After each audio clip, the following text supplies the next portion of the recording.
அடுத்தது வந்து Abu Bakr Umar ரலியல்லாஹு அவர்களை பற்றிய நபி ஸல்லல்லாஹு அலைஹி வஸல்லம் அவர்களுடைய முன்னறிவிப்பு.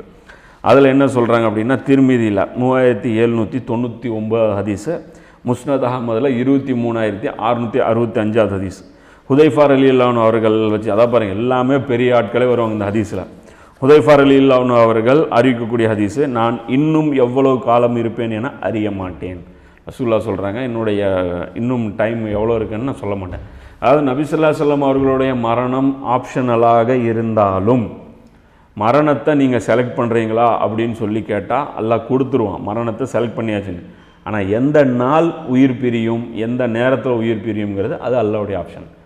அப்போது கிட்ட கிட்ட வந்துருச்சு அப்படிங்கிறது மட்டும்தான் ரசூலுல்லாஹ்வுக்கு தெரியுமே தவிர, மரணத்துக்கு நான் ரெடி அப்படின்னு சொல்லி அல்லாஹ்ட்ட டிக்ளேர் பண்ணிடுவாங்க. டிக்ளேர் பண்ணதுக்கப்புறம் எப்போ உயிர் பிரியணுங்கிறது அது அல்லாஹ் முடிவு பண்ணுவோம்.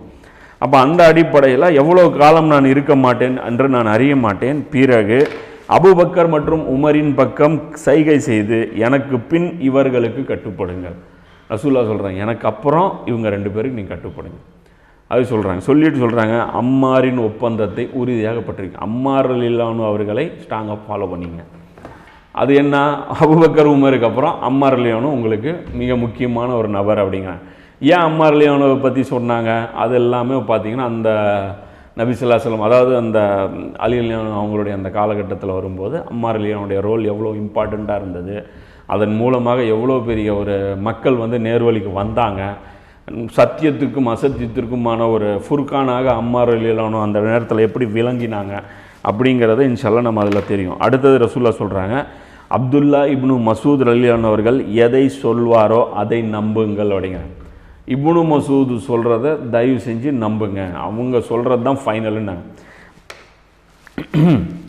இப்னு மசூத் ரலியல்லாஹு அவர்களை பற்றி ஏன் நபி ஸல்லல்லாஹு அலைஹி சொன்னாங்க அப்படின்னு பார்த்தீங்கன்னா, இந்த குர்ஆனுடைய தொகுக்கும் பணி பிற்காலத்தில் நடக்குது. அப்போது இப்னு மசூத் ரலியல்லாஹு அவர்கள் எதை சொல்கிறாங்களோ, எந்த வசனம்னு இவங்க அங்கீகாரம் கொடுக்குறாங்களோ அதுதான் ஃபைனல். எந்த வசனத்தை எப்படி ஓதணும், எந்த சூறாவுக்கு என்ன பேர், எந்த சூறா எந்த இடத்துல வைக்கணும், எந்த சூறா முன்னாடி எந்த சூறா பின்னாடி, இது யார் ஃபைனல் அத்தாரிட்டி? யார்? இப்னு மசூத் ரலியல்லாஹு. ஏன் அப்படின்னு பார்த்தீங்கன்னா, இன்னொரு ஹதீஸில் கூடுதலாக தகவல் வரும். அதில் பார்த்தீங்கன்னா, ஜிப்ரீல் அலைஹிஸ்ஸலாம் அவர்களும் நபி ஸல்லல்லாஹு அலைஹி வஸல்லம் அவர்களும் குர்ஆனை வந்து ஒவ்வொரு வருடமும் ரமலான் மாதம் வந்து ப்ரூஃப் ரீடிங் பார்ப்பாங்க. அந்த வருடம் வரைக்கும் எந்த அளவுக்கு குர்ஆன் இறங்கியிருக்கோ அதை எல்லாமே சீக்வன்ஸ் பண்ணிகிட்டே இருப்பாங்க. ஏன்னா குர்ஆன் வந்து ஷேப் மாறிக்கிட்டே இருக்கும். அது வசனம் இறங்க இறங்க அது இது தூக்கி அதில் ஷிஃப்ட் பண்ணுறது, இதை பண்ணுறது, இந்த ரீஎடிட்டிங் வந்து வேலை ஒவ்வொரு வருஷமும் நடந்துகிட்டே இருக்கும். அப்போ கடைசி வருஷம் நடந்த அந்த எடிட்டிங் வேலை நடந்தது இல்லையா, அந்த நேரத்தில் ஜிப்ரீல் அலைஹிஸ்ஸலாமோட இப்னு உமரும் கூட உட்காந்துருந்தார். 3 பேர் உட்காந்து ப்ரூஃப் ரீடிங் பார்த்துருக்காங்க. ரசூலுல்லாஹ் உட்காந்து ப்ரூஃப் பார்த்தாங்க, ஜிப்ரீல் அலைஹிஸ்ஸலாம் பார்த்துருக்குறாங்க, இப்னு உமர் ரலியல்லாஹு கூட இருந்து பார்த்துருக்காங்க.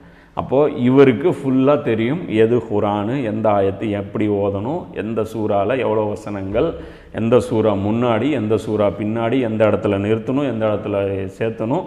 அது இப்னு உமர் ரலியல்லாஹு, இப்னு மசூத் ரலியல்லாஹு அவங்களுக்கு மட்டும்தான் இது வந்து தெரியும். இந்த செய்தி வந்து ஒரு முக்கியமான செய்தி. இல்லைன்னா குர்ஆனில் இஃப்திலாஃப் வந்துருக்கும். அதே மாதிரி அபூபக்கர் ரலியல்லாஹு உமர் ரலியல்லாஹு இவங்க 2 பேர் மட்டுமே போய் கலீஃபா டிக்ளேர் பண்ணிட்டு வந்துட்டாங்க.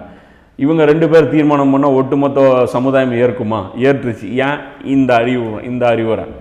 இந்த அறிவுரையின்படி அபூபக்கர் உமர் சேர்ந்து ஒரு முடிவு எடுத்துட்டா, எதிராக 100 கோடி பேர் ஒரு தீர்மானம் போட்டாலும் அது செல்லாது. அபூபக்கர் உமருடைய இந்த 2 நபித்தோழர்களுடைய தீர்மானம் தான் இறுதியானது அப்படிங்கிறது நபி ஸல்லல்லாஹு அலைஹி வஸல்லம் இந்த இடத்துல இது வந்து நமக்கு வந்து உணர்த்துறாங்க.